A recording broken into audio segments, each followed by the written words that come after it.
आपका स्वागत है हमारे YouTube चैनल आरटी कैंपस पे। ये 23 तारीख आप लोग सब्सक्राइब कर दीजिए। आपके 2 सेकंड लगेंगे, सिर्फ ओनली 2 सेकंड। 2 सेकंड में तो नीचे वाला बटन टिपा जाएगा, हो जाएगा सब्सक्राइब कर दीजिए, ज़रूरी है, वो बूस्टअप मिलेगा हमें। आज हम लोग जेनेटिक्स का पार्ट सेकेंड करेंगे। पार्ट फर्स्ट जो हुआ है, मतलब इसका जो पहले का क्लास है वो ज़रूर करिएगा। पार्ट फर्स्ट का डिस्क्रिप्टिव लिंक जो होता है नीचे, उसमें लिंक डाल देंगे पार्ट फर्स्ट का। पिछले क्लास तक हम लोग जीन शब्द को समझे थे, अब समझेंगे होमोलोगस और नॉन होमोलोगस शब्द को। होमोलोगस अच्छा शब्द हम समझा रहे हैं जेनेटिक्स में। Genetics is the game of word समझ में आ गया, जेनेटिक्स समझ में आ जाएगा, ध्यान रखिएगा।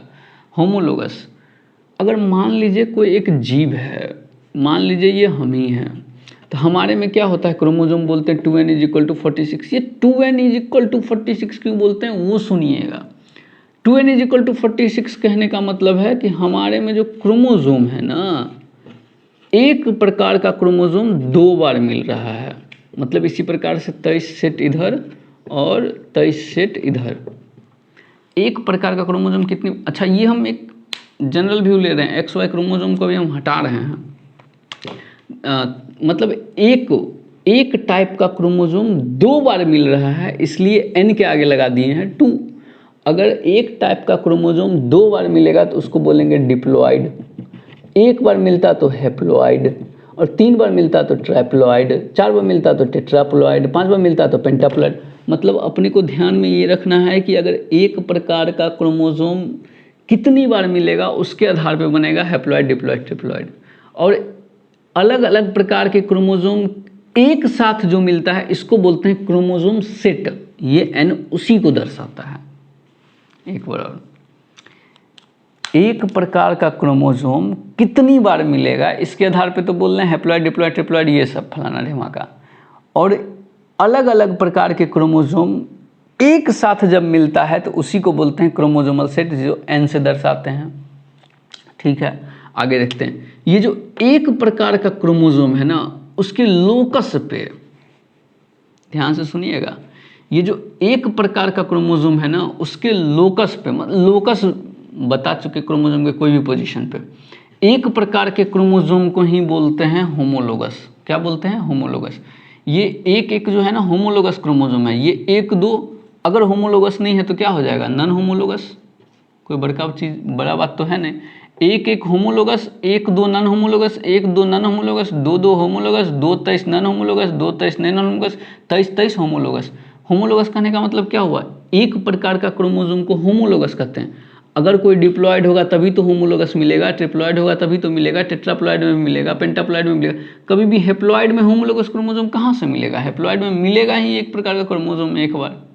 ठीक है, तो इसका कहने का ये सब समझ में आ गया। हैप्लॉइड, डिप्लॉइड, ट्रिप्लॉइड का कहते हैं। n किसको दर्शाता है? क्रोमोसोमल सेट को। और एक प्रकार के क्रोमोसोम जो एक साथ मिलते हैं उसको बोलते हैं होमोलोगस। क्या बोलते हैं उसको? होमोलोगस। अगला शब्द है एलील। एलील का मतलब होता है जीन के रूप, और इसको बोलते हैं belonging to each other. W Watson साहब दिए थे। इसका क्या मतलब हुआ वो सुनिएगा। जीन के रूप, अगर कोई चीज़ डिप्लॉइड है उसके पास होमोलोगस क्रोमोसोम मान लीजिए ये है एक नंबर का, तो इसके सेम, अच्छा कोई क्वेश्चन पूछता है कि हम कैसे बोल रहे हैं कि दोनों सेम नंबर का है, तो सेम नंबर का बोलने के लिए सेम लोकस पे सेम जीन होना चाहिए। सेम लोकस पे सेम जीन होना चाहिए, तभी बोलेंगे उसको होमोलोगस क्रोमोसोम। और ज़रा सोच के देखिए, सेम लोकस पे सेम जीन, जैसे हम लोग करेक्टर में पढ़े थे कि करेक्टर तो चलो एक ही होता है लेकिन फॉर्म तो उसके दूसरे होते हैं ना, 2 होते हैं ना, जिस contrasting form is known as trait. उसी तरह से जीन के भी तो फॉर्म होंगे, और जीन के फॉर्म को ही तो बोलते हैं एलील। मतलब ये कहाँ मिलेगा? होमोलोगस क्रोमोसोम पे मिलेगा, सेम ही लोकस पे मिलेगा एलील का फॉर्म। हो सकता है वो सेम भी हो और ना भी हो, हमको मतलब नहीं है। हमको बस इससे मतलब है कि जीन के जो फॉर्म होते हैं उसको बोलते हैं एलील। क्या बोलते हैं उसको? एलील। अब सोच के देखो, अगर यहाँ ये दोनों है सेम, इसको बोलेंगे एलीलिक। क्या बोलेंगे? एलीलिक। इसके साथ बाकी किसी का भी कंपेयर कर लेगा तो उसको क्या बोलेंगे? Non allelic. तो जीन कितने प्रकार के हो गए? 2, एलिलिक जीन और नॉन एलिलिक जीन। सेम है तो एलिलिक जीन, इसके साथ कोई और जीन भी ले लो, यहीं पे भी जीन होगा, इस जीन के साथ भी ये क्या हो जाएगा? Non allylic gene.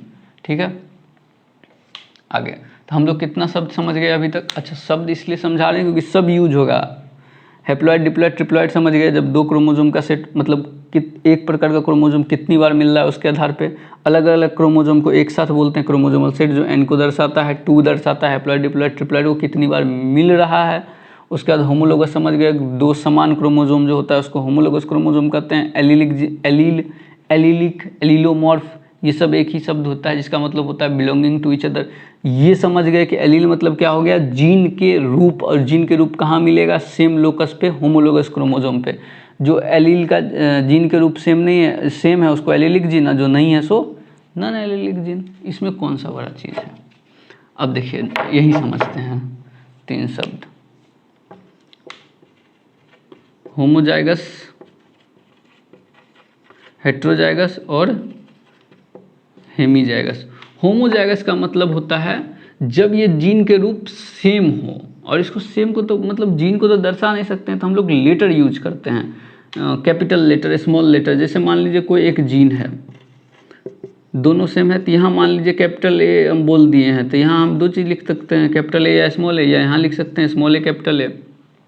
क्या कहने का मतलब है कि ये जो कैपिटल ए स्मॉल है ना, ये जीन को दर्शा रहे हैं, उसके रूप को बता रहे हैं, तो वो तो हो गया एलील।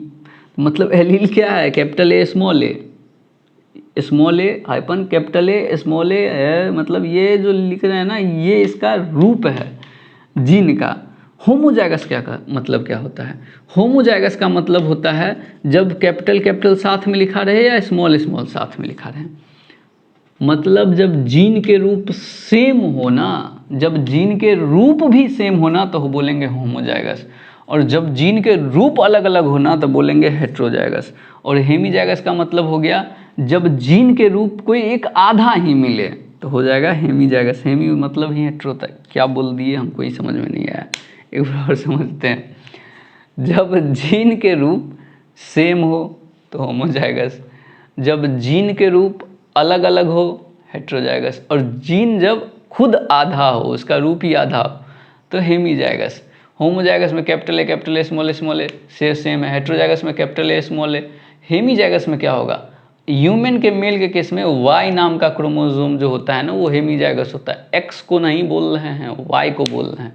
जब जीन के रूप ही आधा हो तब बोलेंगे उसको हेमीजाइगस। ठीक है, आगे डोमिनेंट और रिसेसिव। डोमिनेंट और रिसेसिव, ध्यान से सुनिएगा। रिसेसिव उस करेक्टर को बोलेंगे जो सिर्फ और सिर्फ होमोजाइगस में अपने आप को दर्शाएगा। बस अभी डेफिनेशन सुनिए ना, समझा रहे हैं। रिसेसिव उस करेक्टर को बोलेंगे जो सिर्फ और सिर्फ किस में दर्शाएगा? होमोजाइगस में। और डोमिनेंट उसको बोलेंगे जो अपने आप को हेट्रोजाइगस में भी दर्शाएगा और होमोजाइगस में भी दर्शाएगा। होमोजाइगस में दर्शाएगा ये मेन नहीं है, मेन है वो अपने आप को हेट्रोजाइगस में दर्शाएगा। क्या कहने का मतलब है?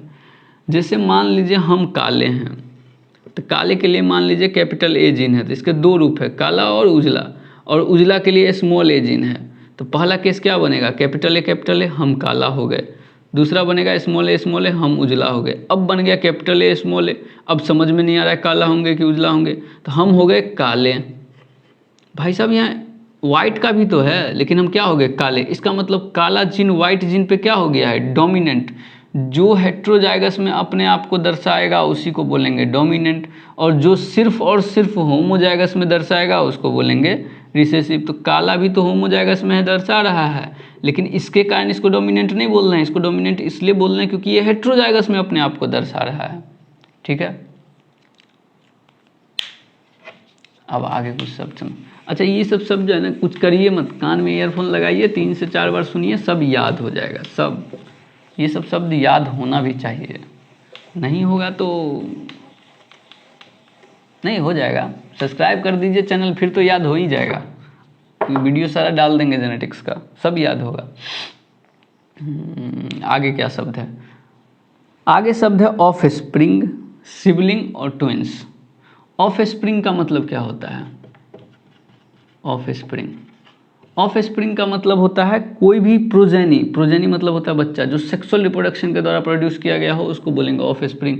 जो मान लीजिए दो हो जाएगा, एक हो जाएगा सिबलिंग और दूसरा हो जाएगा ट्विंस। सिबलिंग्स मतलब क्या हो गया, भाई बहन वाला रिश्ता, भाई भाई वाला रिश्ता, जब प्रोजेनी अलग अलग समय पर पैदा लिया हो, जन्म लिया हो। और ट्विंस का मतलब क्या हो गया, जब प्रोजेनी एक साथ जन्म ले लिया हो। ट्विंस का मतलब जुड़वा, सिबलिंग्स का मतलब भाई बहन। ब्रीडिंग शब्द होता है एक, हम पूरा डिटेल में पढ़ना है अपने को। ब्रीडिंग, ब्रीडिंग का मतलब होता है रिप्रोडक्शन एबिलिटी, रिप्रोडक्शन एबिलिटी, प्रजनन करने की क्षमता, उसी से आया है ऑफ स्प्रिंग। ऑफ स्प्रिंग का मतलब हो गया ऐसा प्रोजेनी, का मतलब होता है आगे का जनरेशन, ऐसा प्रोजेनी।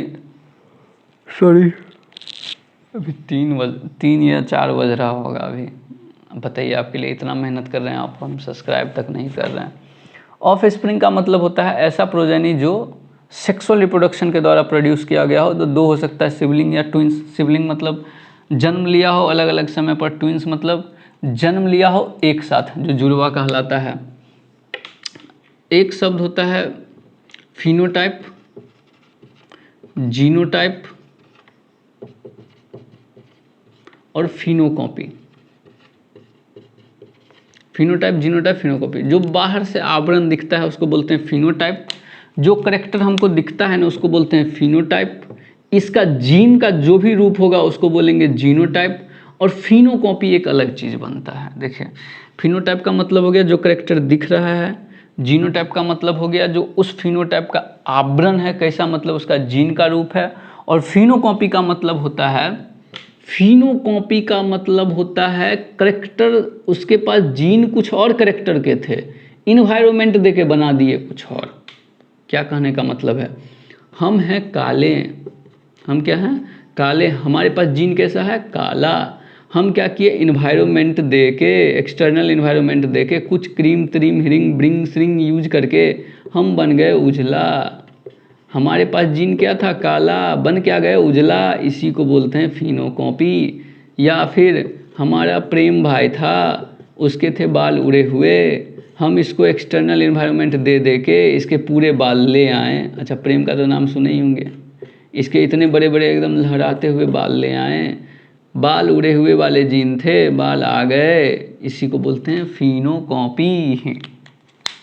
अगला एक शब्द होता है फॉरवर्ड जेनेटिक्स और एक शब्द होता है रिवर्स जेनेटिक्स। जब हम किसी का फिनोटाइप देख के जीनोटाइप पता करें, फिनोटाइप देख के जीनोटाइप पता करें तो फॉरवर्ड जेनेटिक्स, और अगर किसी का हम जीनोटाइप देख के फिनोटाइप जब पता करें तो रिवर्स जेनेटिक्स। ये एडवांस जेनेटिक्स होता है। रिवर्स जेनेटिक्स जो होता है वो एडवांस होता है।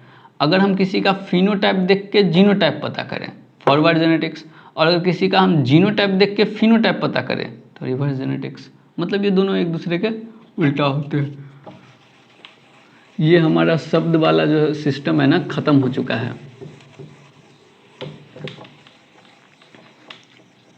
शब्द मतलब जो वर्ड वाला था ना, कि वर्ड इतना सारा समझना है, वो सब हो गया है। अब हम लोग जेनेटिक्स को देखते हैं। अब हम लोग एक्चुअली में जेनेटिक्स को पढ़ना शुरू करते हैं। तो जेनेटिक्स को पढ़ने के लिए हम लोग जेनेटिक्स को 3 भाग में बांटते हैं। अच्छा, आप अगर कोई महान काम करिएगा ना तो आपके लिए, आपके नाम पर एक युग का निर्माण किया जाएगा। महान काम बोल रहे हैं, ऐसा नहीं कि जाए गोली लिए ददवा दिए सबको, वो महान काम नहीं हुआ, पापी वाला काम हो गया। अगर कोई आप महान काम करिएगा ना तो आपके लिए एक युग बनाया जाता है। तो मेंडल साहब जेनेटिक्स में महान काम किए थे, तो मेंडल जी के नाम पे दे दिए मेंडेलियन जेनेटिक्स। जो मेंडल साहब के पहले थे उसको बोल दिए प्री मेंडेलियन जेनेटिक्स, और जो मेंडल साहब के बाद थे उसको बोल दिए पोस्ट मेंडेलियन जेनेटिक्स। मतलब जेनेटिक्स जो है ना 3 भाग में बन गया, प्री मेंडेलियन, मेंडेलियन और पोस्ट मेंडेलियन जेनेटिक्स।